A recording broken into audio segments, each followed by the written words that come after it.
पूरे हिंदुस्तान में फैला दिया जाता है। 360 किलोमीटर IDX जो है RDX वो 360 किलो नहीं है, सिर्फ आपको एक नमूना मिला है उसका। और अगर आप सही तरीके से छानबीन करेंगे तो 30,000 किलो से भी ज़्यादा आपको 30,000 किलो से भी ज़्यादा IDX जो है पूरे भारत में मिल जाएंगे। क्योंकि SIR लागू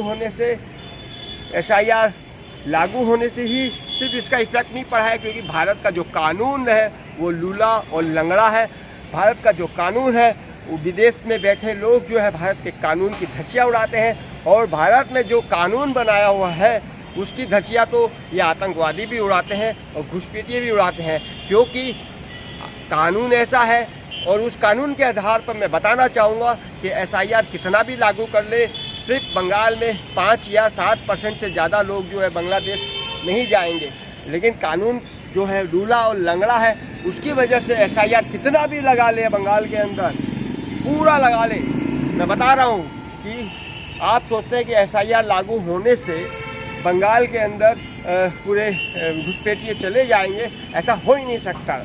ज़्यादा से ज़्यादा 3%, 4%, 5% से ज़्यादा लोग नहीं जाएंगे, क्योंकि कानून जो है वो लूला और लंगड़ा है। क्योंकि उनको पनाह देने वाला के ऊपर कोई कानून नहीं है, उनको आधार कार्ड, वोटर कार्ड और उनके आइडेंटिटी बनाने वाला लोगों को छूट मिल रखी है, उनके ऊपर भी कोई कानून नहीं है।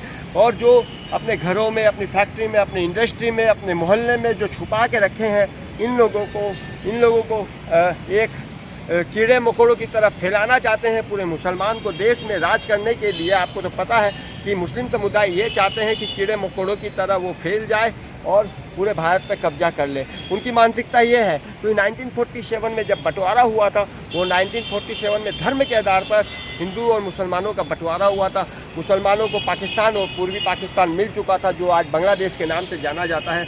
लेकिन हिंदुस्तान में बैठे हिंदुओं का कितना कत्लेआम हुआ था, मगर हिंदुस्तान में बैठे मुसलमान जो है वो यहाँ पर अपनी धरती को, मतलब इस जगह को छोड़ के इसलिए नहीं गए क्योंकि उनका व्यापार, बिजनेस, नौकरी सब यहीं था, घर परिवार यहाँ था। लेकिन बांग्लादेश और पाकिस्तान में मैं बता रहा हूँ कि पाकिस्तान में 21% हिंदू थे, आज की डेट में 1.2% हिंदू बचे हैं। अब बांग्लादेश के अंदर 27% हिंदू थे, जो आज की डेट में 6.3% जो है वहाँ पर हिंदू बचे हैं। ये हिंदू गए कहाँ? अभी बांग्लादेश के अंदर जो कांड हुआ था, जिसमें हिंदुओं का कत्लेआम किया गया था, हिंदुओं को भगाने के लिए उन्होंने आतंकवाद का नंगा खेल खेला था। बांग्लादेश सरकार उलट गई थी, आपने देखा होगा अभी कुछ दिन पहले। तो ये रेशियो घटकर 3.2 तक आ चुका है। जो 6.2 था वो आज 3.2 के आसपास आ चुका है।